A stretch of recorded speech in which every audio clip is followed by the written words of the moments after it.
Welcome to the session on writing for a cause. Now, let me just share my screen so you can see my slides. Hold on a minute. There we go. Right, and you should be able to see that. Let's give it a link so it's sorted so I can see myself as well. Brilliant. So I'll begin by talking a little bit about who I am, and then I'll talk about why write for a cause and some of the issues with writing for a cause, and then what research tells us, some of the do's and don'ts, and then I'll go on to talk about the Orna Ross Green Stories Novel Prize, which I'm delighted to report has lots of cash prizes, free to enter, and is designed specifically for authors who want to self-publish. So let's kick off. I have a background in psychology at the University of Southampton, so my day job is I teach and research in the area of sustainability, but I'm particularly interested in how to sort of move beyond preaching to the converted and reach a wider audience, and this is probably one of the reasons why I think I got into fiction as a way to share ideas with a more mainstream audience. So I guess possibly I'm a bit of an activist. And I turned from writing journal articles and academic books to writing fiction. So there's some relevant publications there which talk about comparing positive and negative role models, which talk about green themes in stories and how readers respond to them, and so on. So why write for a cause? Well, I'd say first of all because we want to. Because I think it gives us a sense of purpose and meaning. If we've got something to say or something we feel passionate about, then we want to share that with a wider audience, or if we have particular expertise in a subject we think is important, then we want to share that. And I think most of us as well, we want to feel that we're making a positive difference in the world, that we're part of the solution, not part of the problem. And a lot is talked, I'll be focusing quite a lot on ecological issues and the climate crisis and so on. And a lot is talked about the science of it, and a lot is talked about scientific solutions. Will we manage to capture carbon and suck it out the air? Will this hydrogen technology to power cars and aeroplanes ever really take off? But I think it's the arts, it's the literature, stories that engage our emotions, that inspire us with tales of what other people have done. So I think that's sometimes a little bit underserved in a lot of the sort of climate change communications. So there are some issues though with writing for a cause. So some people see art as a mirror that reflects society. But Brecht described it, as it can be seen as a hammer to shape society. And sometimes there can be some quite negative reactions to the idea of using fiction or art in any way to promote a particular cause. And I think some of that goes back historically to, say, communist times, where art was used as propaganda, where filmmakers and so on were all served, called upon to serve sort of national political aims. So there can be a reaction against that. But then again, there's many examples of art that's really changed people's opinions. So I don't know if anyone's seen Picasso's painting Guernica, which covers the Spanish Civil War, that was incredibly influential in sort of raising the profile of the cause. If we turn to sort of fiction, I mean, for me personally, it was reading Ben Elson's novel, I think it must be like 80s, early 90s, Stark, that turned me into a bit of a greenie. And it basically was a sort of action-adventure kind of rom-com. There was a vaguely green theme, but what he did throughout the book, in amidst all the human action, he'd introduce characters just as sort of the start of a chapter, like he'd say, Dave, was a water birth, but he was only going to live a few moments and then die. And then he goes on to say that Dave is a dolphin caught in a new brand of tuna net. And straight away, I thought, oh my word, that's something I can do something about. I don't want baby dolphins dying. I can choose dolphin-friendly tuna, for example. And I think that's probably what gave me the idea that you can use fiction to sort of share solutions or share ideas with a wider audience who would never perhaps choose to turn on a wildlife program or climate change documentary. So, have a think about what inspired your beliefs, what inspired what you feel passionate about. Can you trace it back perhaps to a book or a poem or a film or whatever?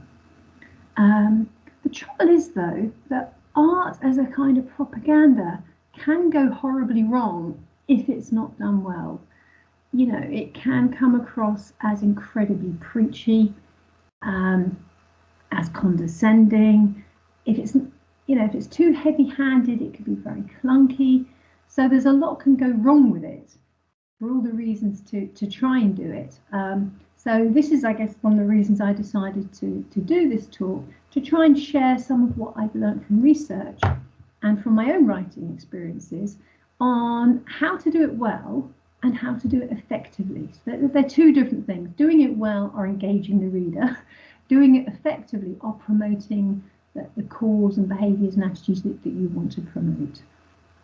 So I'm going to start with a little bit of my research, and then I'm going to, I won't spend too long on it, and then I'm going to go focus very much on the storytelling aspect. So some of the background is I was doing some research. I started off doing some research on news stories, and some of you might love watching the news, some of you might never want to watch the news, saying, oh, it's all too depressing. But it does tend to be quite negative, and if it bleeds, it leads is the typical mantra of journalists and news editors. And I know this because I interviewed a load of them a few years back. And I asked them why. I said, why is it all negative? There's all kinds of things happening.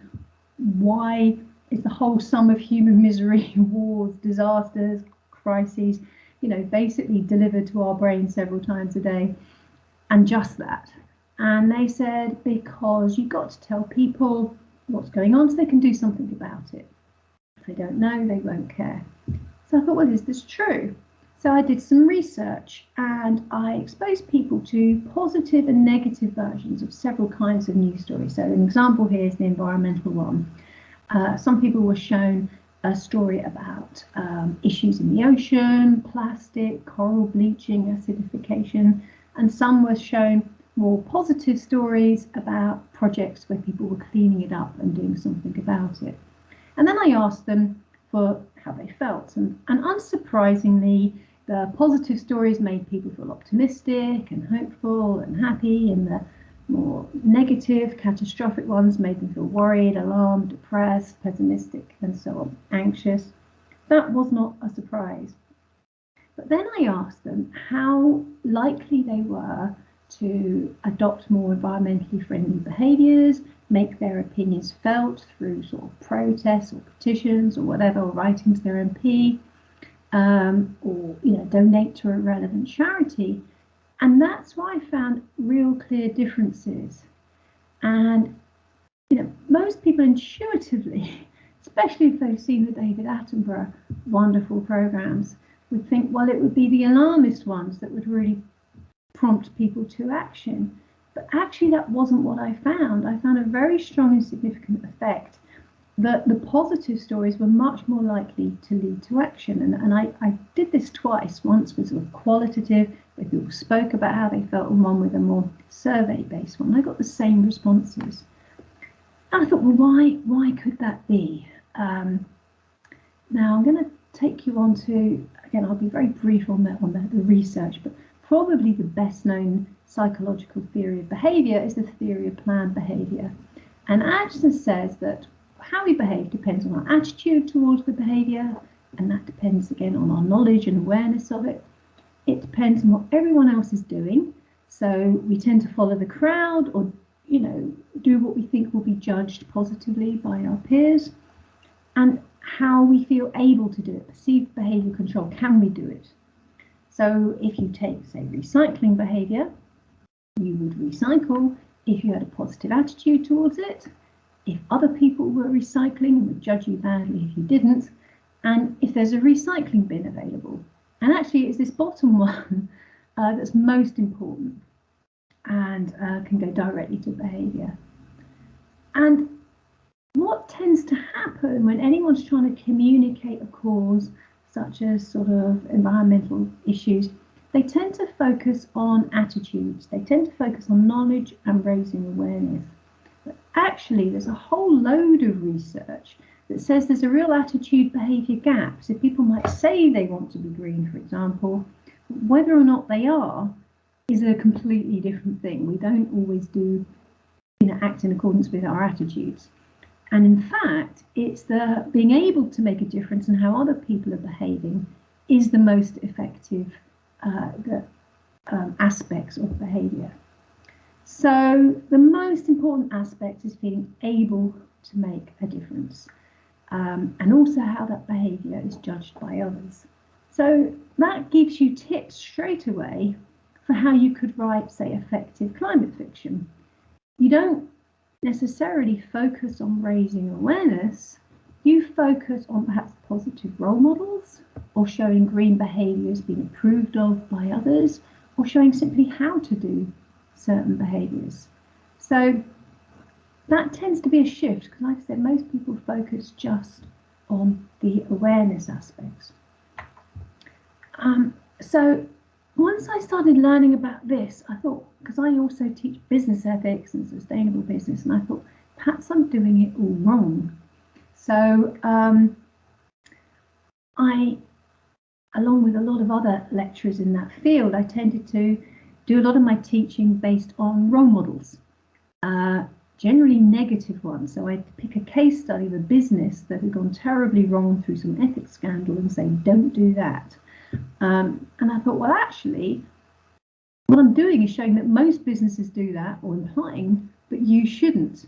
So I'm kind of the subjective norm is going against what I'm saying. So I thought I'd test it, and I had two classes, and I put half the students in a class where they're exposed to positive role models of really sustainable, ethical business leaders, and another one where they're exposed to ethics scandals. And I tested their responses, and the negative ones made them very cynical, made them feel that they were less able to be ethical, and the positive ones were much more likely to lead to intentions to behave ethically. So I had the same issue there. And then I moved on, and this is probably most of interest, to looking at how people respond to stories. And I had 4 short stories, and 2 had a solution focus, and 2 had a catastrophic focus, all on a sort of green theme. And I found that people responded to all of them with raised awareness. So that happened with both of them. With the positive ones, that awareness seemed to translate into actual intentions to behave in a certain way, to follow that role model. So, for example, the positive stories were inspiring and made me realise everyone can make a difference. It gave me a simple option that I could take to do something positive for the environment. I felt inspired by the way the characters behave, made me think about what I could do. So those were the responses to the more solution-focused ones. The alarming ones, some people said, oh, it made me think I should do something. But many of them actually switched off. And some of the comments there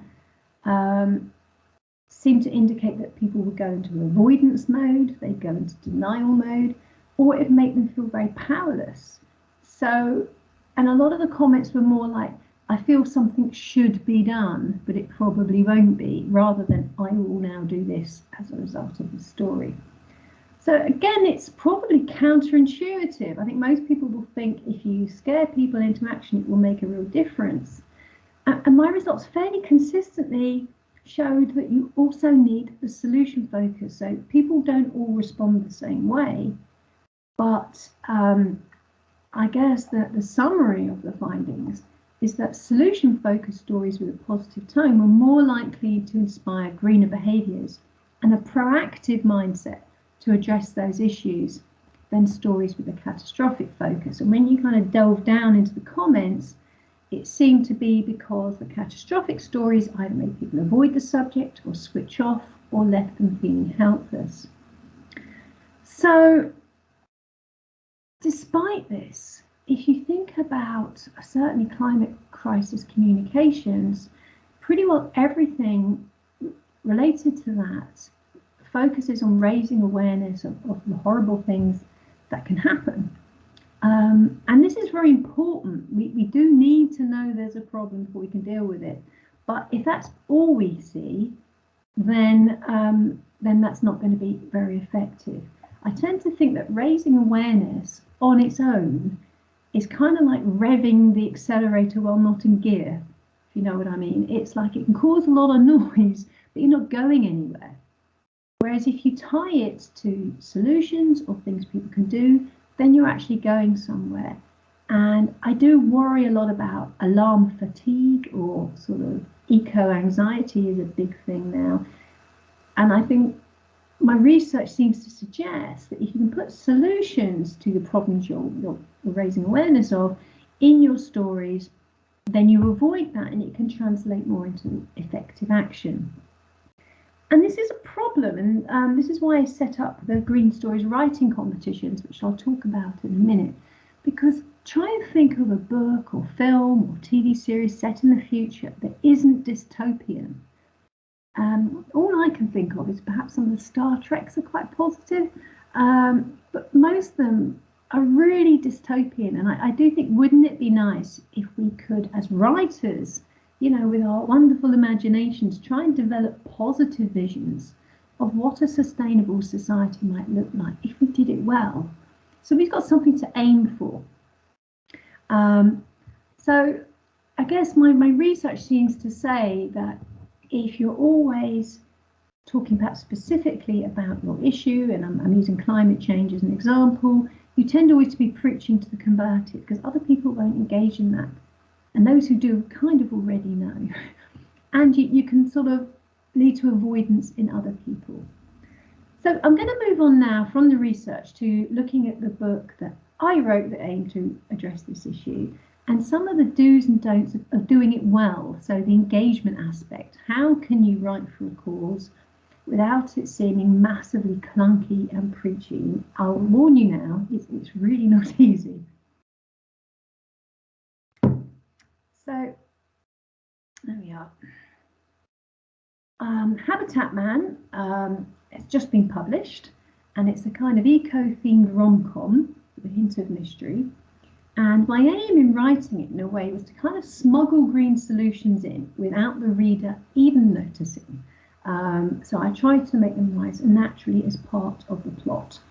So as Tim sort of searches for love and meaning and deals with the secrets from his past and so on, you know, we learn about seasonal low carbon food, we learn about composting toilets, bird psychology, green funerals, roof gardens, green fashion, how to campaign effectively for green policies, the sharing economy, all kinds of things. And I've aimed to sort of put those little ideas in, like I said, in a very subtle way. And my last review on Amazon, I'm so delighted, someone commented particularly on that aspect. So Tim is 50, single, in a job he hates, and he's inspired by a life coaching session to give up his old life to become Habitat Man. And the book actually is inspired by a real life green garden consultant, a local ecologist who came around to do my garden. I thought, what a lovely device for a plot. So he falls in love, he's got a teenage son to deal with. He digs up a body in the garden, which leads to all kinds of issues. So there's a nice little plot there to sort of bung in some green ideas. And I think one of the things to be aware of is, and this is the first thing I realised when I started to write, you can't just dish up facts to your reader. It's quite boring. So I really wanted to say something about the soil and the importance of vibrant, lively soil, but in a way that sounded natural. So in the end, I tried to focus on how it felt to him rather than how he thought. So in his first visit to the lovely Laurie's garden, It's his first time he's confronted with soil. I pulled a small trowel out of my pocket, squatted down and dug into the soil to get a sense of the depth and texture. The trowel was going in easy enough, no problem with depth. I rubbed the grey soil between my fingers. I dug another spadeful, still looking. A lone woodlouse? What had happened to the rest?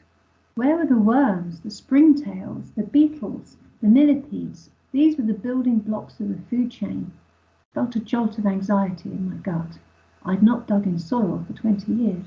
Statistics were one thing, but the soil was barren. Where has all the life gone? Now, I know what you're thinking. You're thinking, Denise, you just told us don't go on about the problems. Let's focus on solutions. So straight after, he turns to Laurie, and we have this section. Florence trotted into the garden and squatted down, gazing serenely into the distance. Do you use a wormer on Florence? I asked. Yes. That will remove all worms it comes in contact with. I held some unmoving soil in my hand. How about flea treatment? Is that bad? Pets rarely get fleas in the winter, so maybe give it a rest till summer. The vet recommended it each month just in case. It's a good income stream for them, but one typical flea treatment has enough pesticide to kill millions of insects, not just fleas, but bees too, and it gets into the water supply, affecting aquatic organisms and amphibians. So this is something probably most readers don't know, and it's something that I had the opportunity to introduce, and I left it there, and you go straight back to some of the more sort of fun, flirty interplay between Laurie and Tim. So I've, when I first wrote the scene, it was a lot longer, and I cut it down and down and down, you know, because there's only so much information you can dish out before it sounds boring. I think I'm right at the limit there. So another thing is, one of the reasons I wrote this as a rom-com is I didn't want to just preach to the converted. I didn't just want to be addressing people who already know about green issues and already care. But even doing that, you have to be very, very careful not to preach full stop. So when you're trying to smuggle in the message, I mean, it might not be a message about green issues, it might be a message about gender equality or racism or poverty or whatever your thing is. But, you know, try and work out how you can do it without sounding like you're hectoring someone. So can you wrap it in metaphors? Can you use humour? And don't spell everything out. You know, you can let the reader join the dots together. Don't do that for them. And another issue is educate yourself. Are you sure that what you're promoting is actually a good thing? So, for example, I have a section where the issue of fashion comes up. And I started off just kind of thinking, well, there's an opportunity to promote organic cotton. But then I did a double check. And it turns out, I think a lot of people already know that cotton's pretty bad for the environment and fashion's pretty bad for the environment. Cotton uses a ton of water, it pours a ton of pesticides and toxic materials into the local water supplies, affecting farmland, draining lakes, causing issues for those working with it. It's not a great fabric for the environment, but organic cotton may avoid the pesticides, but it uses twice as much water. So, I mean, it takes several swimming pools just to make a pair of jeans and a t-shirt.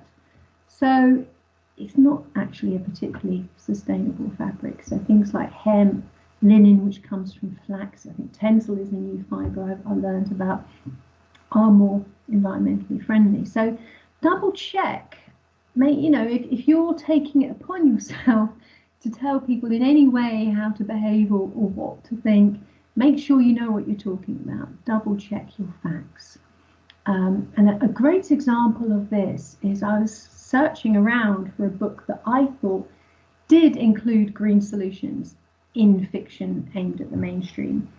And I was really struggling, and I came across Ministry for the Future by Kim Stanley Robinson. It's a big tome, really well done. It's sort of, it's set a couple of years from now. There's been a huge heat wave that's killed millions.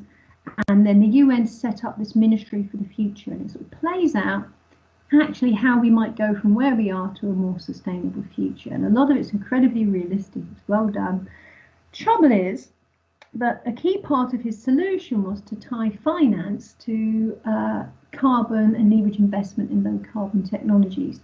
And the trouble is he used blockchain technology, which is sort of, I don't fully understand it, but I do know it's tied to cryptocurrency, and I do know that cryptocurrency transactions like Bitcoin use like 1,000 times more energy than a Visa transaction. And you can't explain it away by saying, oh, well, what if you just use renewable energy? Because there's a supply issue with renewable energy as well as a demand issue. So the whole basis of his solution, depended on blockchain and cryptocurrency, and that is not a sustainable solution. So I couldn't really recommend that. To get another reason why I thought, I'll write my own. So double check that you know what you're talking about.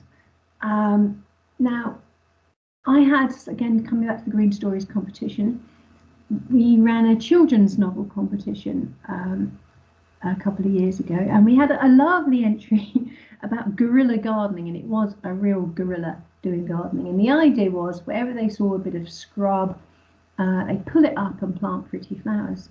But again, anyone who knows about biodiversity would know that actually what tends to grow in these wild areas is what is naturally suited to that environment, and the insects and wildlife like it too.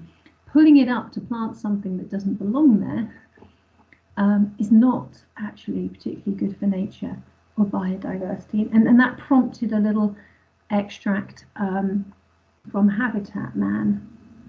So let's have a look. It's an extract from when Tim and Laurie are planting hawthorn saplings. Done any guerrilla gardening lately? Laurie asked. For years, I said, grabbing the first sapling. Why not? It sounds fun. She sprinkled in root grow. I gently placed the sapling into the hole. We got taken over by the Basset ladies. They'd see a space that had a lovely bit of scrub, dandelions, great plants for wildlife that thrive in such conditions, and they'd pull it up to plant something pretty. They sound pure evil, Tim. What did you do? She watered the hole, and we both shuffled 12 inches to the left to get the next hole ready. So I tried to use sort of humour there to try and show that plants like dandelions, clover, nettles and so on, they may not look pretty, but the butterflies like them, the bees like them, and so on. So another tip, if it's always the same person, it can get a little bit tedious unless it's part of their character, it's built into their character that they like to hold forth on this particular issue. So it can help if you can use a variety of characters to impart information. And also, if you want to get a lot over, it's going to sound really stilted and clunky if you do it in straightforward dialogue, or if you just do it as a long passage, unless you're a very, very good writer. It can be quite hard to do. So if you look for opportunities that where would someone naturally, hold forth on a subject? Well, it might be a court case. So I've got a court case in Habitat Man. Could they be a teacher or a lecturer? There's an opportunity. Could they be writing a letter of complaint outlining their issues? So look for natural opportunities so it doesn't sound like just sort of shoved in, because there's nothing worse than reading through a lovely bit of, plot and fun and romance and crime, and just stumbling over a ton of do this, don't do that, that's just sort of inserted in. Don't do that.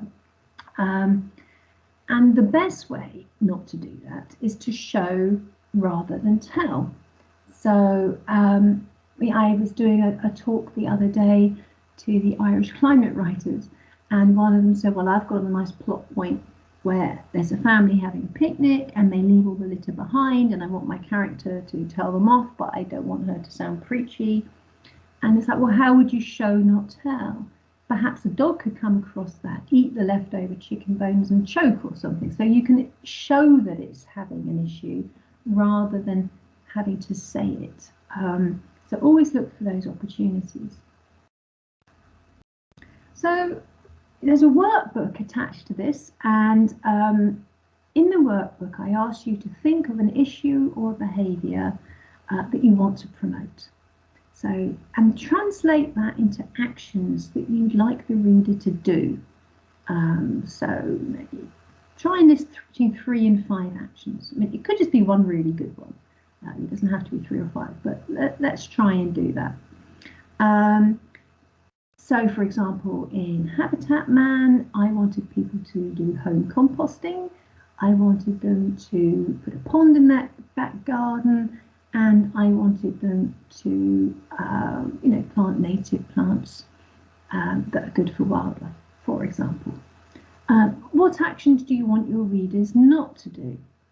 List between 1 and 3. So I want people to avoid pesticides, for example, or slug pellets, or not waste stuff. So I ask for more positive than the negative because people want to enjoy the book. They, it's much better to focus on the positive than the negative, I think, in general. So have a go at that. And then double check your facts. But perhaps you should do that first. I got it in the wrong order. Double check your facts. Is what you want them to do, could that have unintended consequences? So again, think of that blockchain cryptocurrency one. How might it play out? If you like to world build, so you might imagine a society, for example, where currency is based on your carbon footprint. Lovely idea. You can imagine a whole world. You could actually make that part of the plot playing out. Some of the unintended consequences. People might gameplay with there being a black market. Or just be aware of what's good and bad about what you're promoting. Then let's have a look at exercise 2. Then think, how might you engage this into an engaging plot without it sounding like it's bolted on or like the reader has been preached to or told what to do? So I look for realistic scenarios where the information can be imparted naturally. Can you smuggle it in dialogue? Quite hard to do, I know from brutal experience. Will humour help? So, and I'll give you an example, and I'm really embarrassed, don't judge me. But when Habitat Man visits Dawn, the polyamorist in chapter 5, he's very keen to engage her in home composting. And so he starts, explaining, first I did it in internal dialogue and then I did it in dialogue, that, any food waste that's thrown into the bin is bad, because if it goes into landfill, it emits methane, which is like much more powerful greenhouse gas than carbon dioxide. As it breaks down, so that's bad. If it goes incinerated, it lowers the temperature of the burn. So all biological compost, food waste should be composted. Also, home composting means you don't have to buy peat-based compost in the, garden centre, which is very bad. So, yawn. Yeah, and I struggled with that, because I really wanted to get all that information over. It's very, very close to my heart. So, the second attempt, actually made that into a joke. It is boring. There are people who have these things there, they love to go on about. So I have him leaning against the bar. He's got a bit drunk on the build up to the court case, very nervous, and he's holding forth to this young couple, and then he looks up and he sees that they've departed. So this is a much more natural way to try and get some of that same information over. So, and again, it's not perfect, but it's really hard to do. So you do have to think, if you get it, sometimes it could be best to leave it out entirely rather than do it badly, because if they're not going to read your book at all, you're not getting anywhere. So I had lots of lovely ideas for my book that in the end, I just couldn't manage to get them in a natural way. And I had to leave them out or leave them for the sequel. So next thing, exercise 3. And this is something you'll hear from any writing course. Show, don't tell. So read through, and any time you kind of find yourself pulling up on the prose, you've written something clunky. You'll know it. You'll just know your flow will have stopped. Address it. Yeah.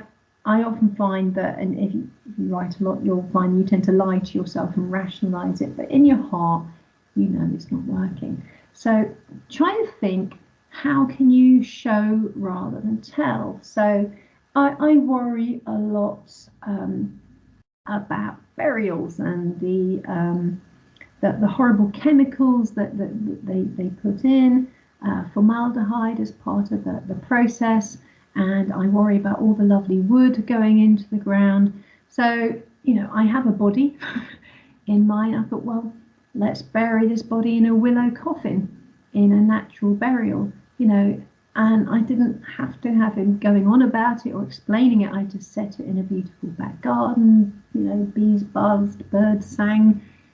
I showed how beautiful it was. So you don't necessarily have to join all the dots for the reader. You can just show what you want to do, show it happening, you know, in real time rather than explaining it. So every time you try to do an action, think really hard. I always find a long walk or a bath helps me sort of get in that mental space. How can I show it rather than tell it? So now I want to go on to talk a little bit about the Green Stories writing competitions. So they've been running for 3 years now.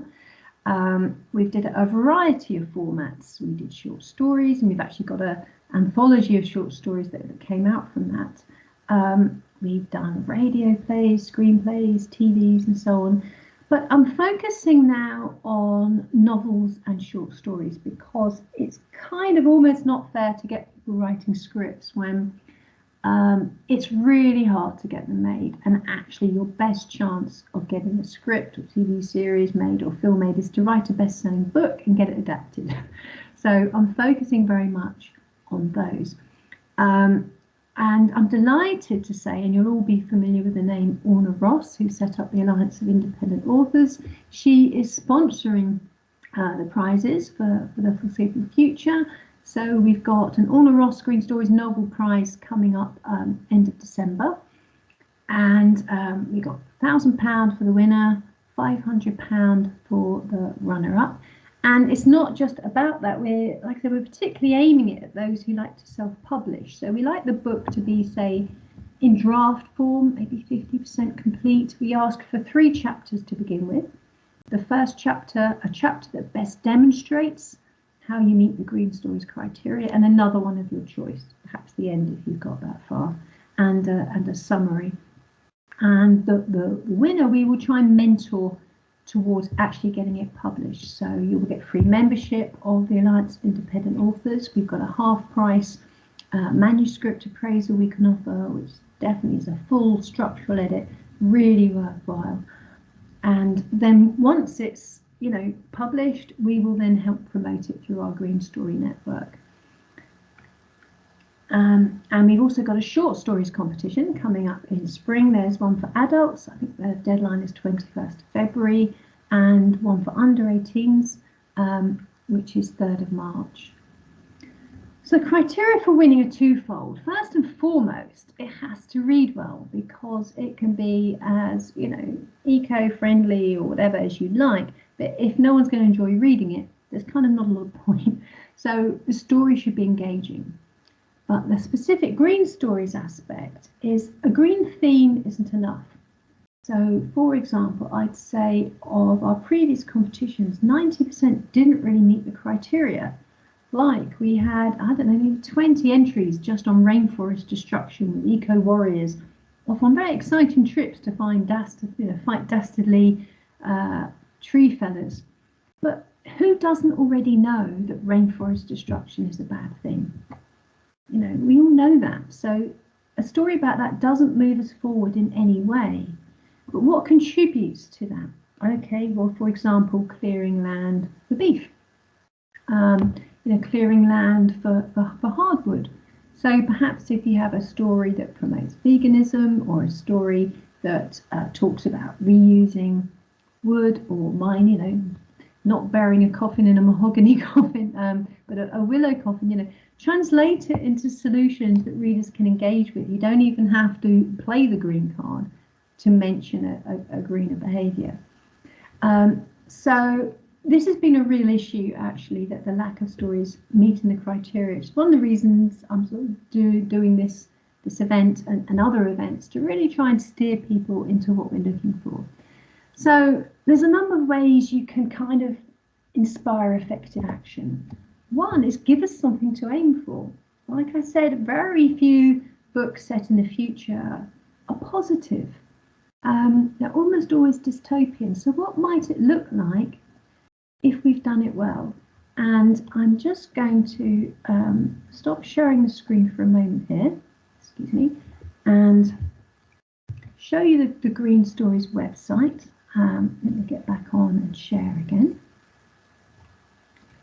And what I do to help you with that is we've got all kinds of story ideas. So what, for example, if we lived in a world where there weren't shops anymore? So instead of every house having a shed full of drills and tools and strimmers, you know, and cupboards full of, you know, like racks and kitchen stuff that you might only use once or twice a year, what if everywhere had a local library of things?